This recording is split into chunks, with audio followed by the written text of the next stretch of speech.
I have been on another rabbit hole dive of interests into a certain series, and after telling many friends about my findings, theories, and other things about the great and expansive lore of this series, it was recommended to me that I actually talk about it here. So yes, here we are with the Elder Scrolls. The Elder Scrolls. I'm only showing game copies here, but I'm not actually just talking about these two. Here's Oblivion and Skyrim, the Game of the Year edition and Legendary edition, and they're both good titles, but obviously the PC versions are the superior versions. It disappoints me what they tend to do with the console releases, and normally it's come to my attention that it might just be such as a contract thing that they're required to make a console port, but maybe it's just me. But even though I don't really want to do something, if I'm told to do something and it's for the fans and all that stuff, you should probably give it a little bit more quality control, you know? Even at the time these things came out, they were given less attention, less passion. And when I actually look at the games and I actually play the games and I see the world around them and I see how it was created, I see passion everywhere I look. I see passion, determination, and lots of time everywhere I look. So why do they always release broken? Well, that's a rant I want to save for a different time, because that's not what I want to start this potential series out on, is just me ranting about Bethesda yet again.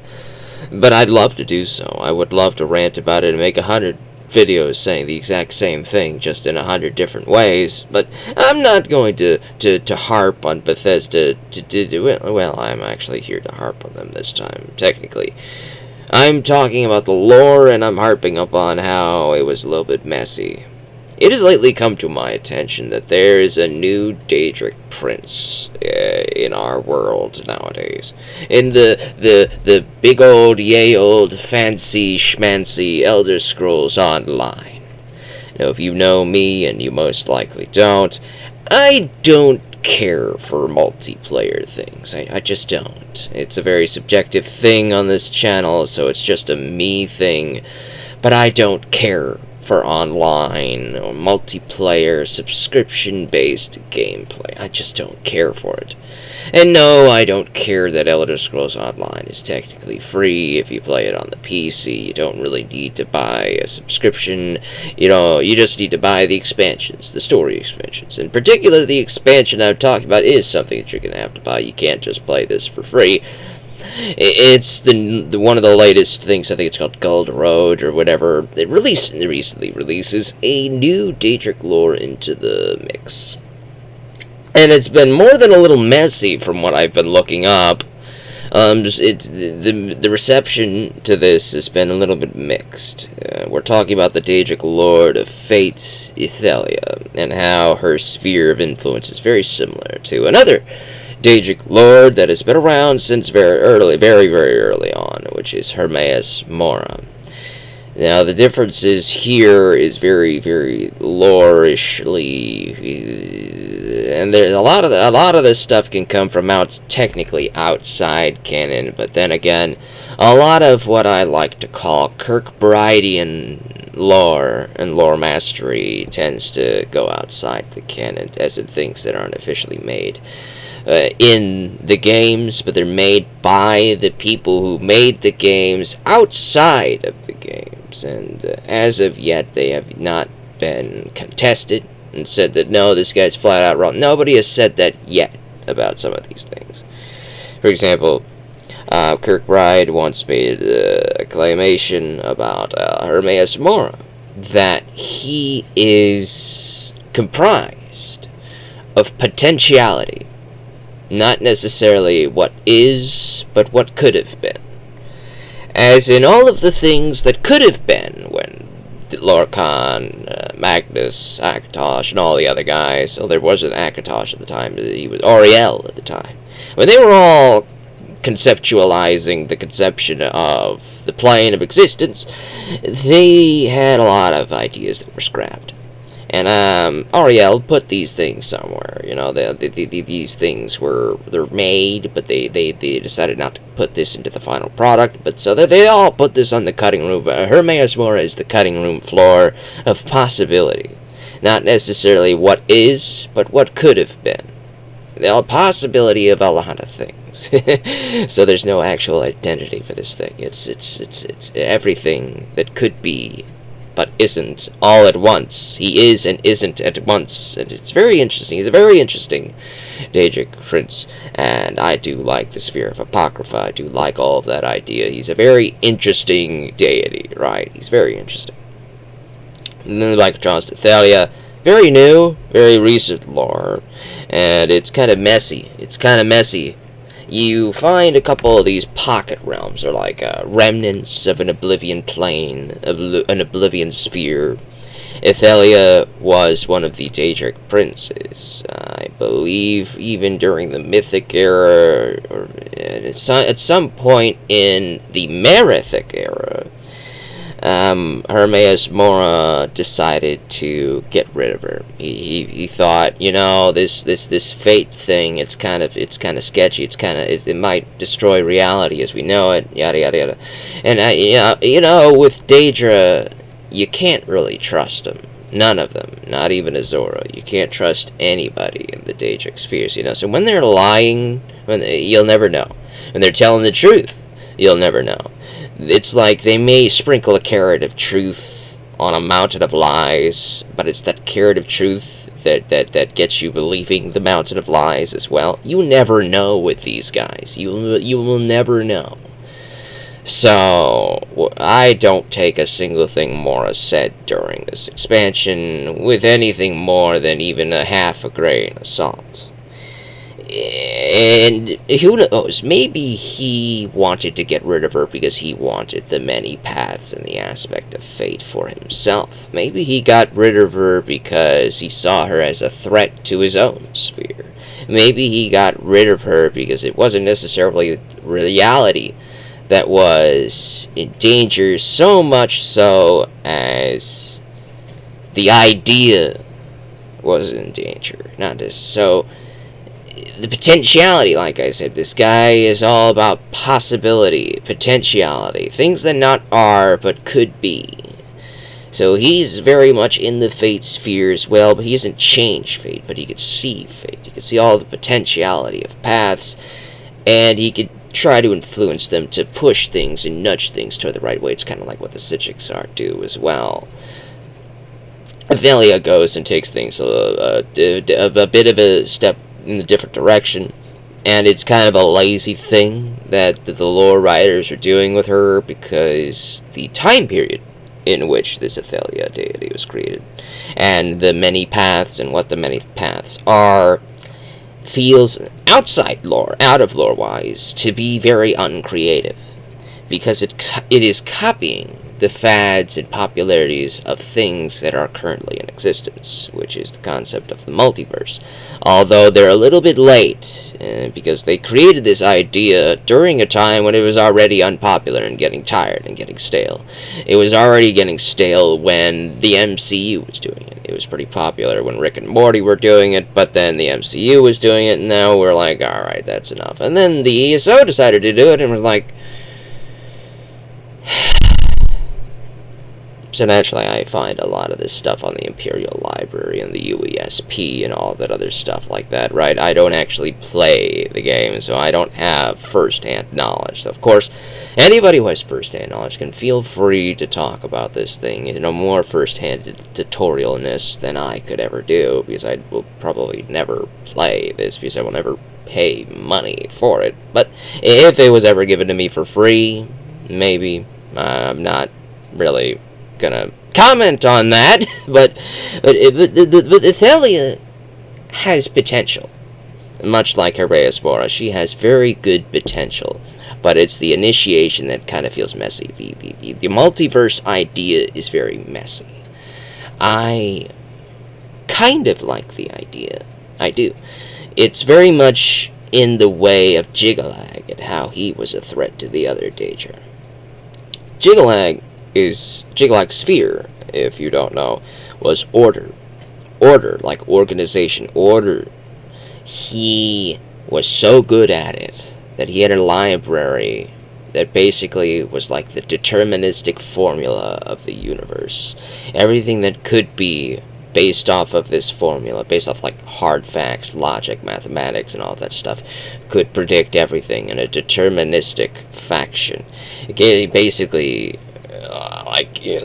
making things very, very easy to predict, so as to say. And a lot of the Daedra didn't like that he was doing this, and cramping their style is a very Anuistic thing in a Patamaic sphere of Oblivion. The big Patamaic, a lot of these people are all about meddling and changing things and all that stuff.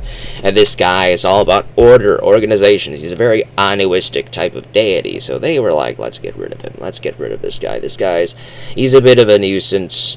And so they turn him into Sheogorath. They don't just get rid of him, they turn him into Sheogorath. So the number of Daedric spheres, which is 16, is still 16.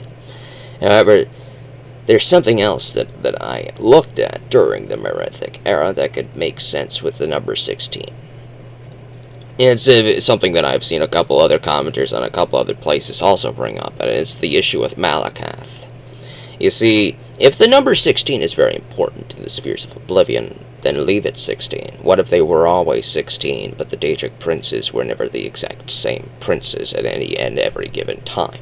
They could only ever be 16 princes, but who is to say that these 16 spheres have to be ruled by the exact same 16 people? There are thousands of Daedric lords, and perhaps these Daedric lords are all lords of their own types of aspect. Perhaps there's a Daedric lord of chefs, and he's the actual hidden inspiration behind a chef's greatest creation, culinary masterpiece. He's the influence behind that sphere. Naturally, he's not going to be a pretty big one. He's not going to be a Daedric prince, but maybe there are plenty of Daedric lords who are all about different aspects, like Jiggalag. He's no longer a Daedric prince, even after he's become separated from Sheogorath. He's just a Daedric lord of order. He is not the Daedric prince of order. Sheogorath is the Daedric prince of madness. Jiggalag is now the Daedric lord of order. There's not 17 planes of Oblivion now. There's only 16. Jiggalag is out there as a Daedric lord now. Who is to say, maybe Jiggalag could usurp one of the other 16 and become another of the 16. Who is to say that when Ithelia disappeared, Malakath, when he was created in the Merethic era, took her place in the Daedric sphere? What if we learn about all these Daedric spheres, right? We learn that they are reflections of the Daedric prince that rules it, their aspect, their reality. And we also learn that the planes of Oblivion are incredibly malleable. They could be changed based off the Daedric prince that rules it. Who is to say, then, that this sphere of Malakath, based off Malakath, grew and grew and grew, and that this sphere of Ithelia that has now been forgotten by Hermaeus Mora shrank and shrank and shrank? We don't say that Malakath simply takes over Ithelia's realm. We just say that Malakath's aspect overtook the void, the emptiness of Oblivion, and replaced Ithelia in the Daedric sphere. So when 16 became 15, it became 16 again. It was always 16. There must always be 16. It doesn't have to be the exact same 16. For example, in a previous Kalpa, as we learned what a Kalpa is like a cycle of time and all that stuff. The Dawn era is very complicated. It's very complicated because we don't. It's like the cutting room floor aspects of ideas and what we're going to do, what we could have done, and blah blah blah blah blah blah. Dagon, Mehrunes Dagon, was created during the Dawn era, after a lot of the Daedric lords had already been created. He's one of the newer ones, right? Who is to say before Dagon was created, there wasn't another Daedric lord in the 16 princes sphere ruling a realm on their own aspect? And who is to say that when Dagon was created, Dagon either usurped or got rid of, or just his realm just expanded to become the next one? Who is to say that the 16 princes are just the 16 biggest spheres in the plane? Who is to say that maybe somebody in 17th place, when their sphere becomes bigger than the rank 16 in the Oblivion space, the 17th rank becomes the 16th prince, and the 16th prince that got usurped is now just a Daedric lord, not a Daedric prince. Let's say you used to be a Daedric prince, but you're not anymore. That could work. That's a theory. That's an idea. This is the type of thinking and thought-making stuff that goes into the makingness of all these things and all that stuff. And we should put these ideas into in here somewhere to help reconcile Ithelia in a way that doesn't destroy the number and rule of 16. Because that is something that we should keep. It's a very Kirkbridean thing. It goes back to Morrowind, probably even before that. The Orbis, the wheel. We look at the wheel. We look at the map of the wheel of cosmology. We see the 9 planets. We see Nirn in the 8 planets. We see the 9th, which is Nirn in the middle. And then we see the 16 spheres outside of the 8 divine planets in the next layer of the circle, which is the 16 realms. And who is to say that these 16 realms aren't exactly all of Oblivion? They're just the 16 biggest realms that make up the next layer. And then outside of that, we have Aetherius. Then outside of that, we have the emptiness, the void, if you will. And that's just my theory. This is my idea. We have tons of Daedric lords, but we can only ever have 16 princes. And who is to say that some of these Daedric lords that are currently Daedric lords in existence, who is to say some of them might not have been princes at one point but aren't anymore? Jagalag is a prime example of this. He is not the Daedric Prince of Order anymore. He can't be. Sheogorath this year, he's in the Shivering Isles. He's in the 16th sphere. Jagalag may be a Daedric Lord that currently exists again, but he is not a Daedric Prince. That's how I reconcile it. That's how I make sense of Ithelia. And that's kind of how they should have done it, but the way it got initiated, from what I understand, is a lot more messier than the way I cleaned it up a little bit, It's a little bit far more messier than that. And they make Hermaeus Mora a little bit, which I do like, I kind of do like this, is that the Daedric lords are fallible. They are not omniscient. And Hermaeus Mora especially is not omniscient. He wants to be. He claims to be. He covets knowledge. He covets the things that he does not have. He covets the things that he wants to have, right? He couldn't read the Elder Scrolls, so he was obsessed with the ancestral moths. He put his eyes on the wings of the ancestral moths so that he could look at the scrolls. He could covet the knowledge that he wants for himself. That's why I think this guy is full of lies. He's full of them. He's absolutely full of them. He will say anything and anything to get what he wants. Who is to say that he made up this entire spiel with Ithelia, and he might have even convinced her of her aspect of fate being to destroy reality someday? Who is to say that he probably convinced her of that so that he could take the many paths for himself? So that he could be the sole arbiter and onlooker and purveyor of fate, that he saw in Ithelia a rival, that he saw in Ithelia somebody he did not want around, and that he broke the rules to get rid of her. I like that idea. It kind of makes sense for his character. He has fear. He's fallible. All of the Daedric lords are fallible. All of them can be afraid of something. Azura was afraid when the tribunal took over, and she was angry and hurt by this, obviously. Yes, but they're not perfect. They're fallible. They are subject to temper tantrums. They're subject to being wrong.